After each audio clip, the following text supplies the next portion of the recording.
Stork অর্থাৎ সারস প্রায় 20 প্রজাতির স্টর্কের মধ্যে এটিও এক প্রজাতির স্টর্ক, যার নাম পেইন্টেড স্টর্ক।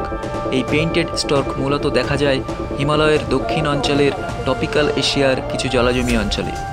কিছু কিছু সময় এরা অনুকূল পরিবেশ এবং উপযুক্ত খাবারের সন্ধানে মাইগ্রেশনও করতে থাকে।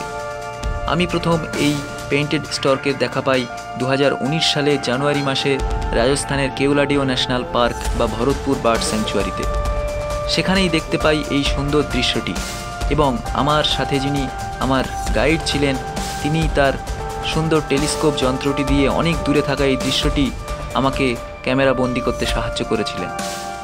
এখানে একটি মা স্টর্ক তার বাচ্চাদেরকে পরম যত্নে খাবার খাওয়াচ্ছে।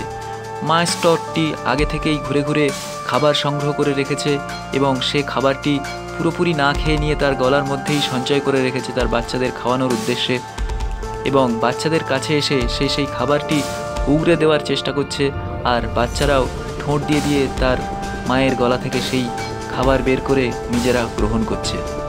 আজ সেই সুন্দর দৃশ্য আপনাদের সামনে দেখুন, সেই মা এবং সন্তানের খাবার খাওয়ার সুন্দর দৃশ্যটি।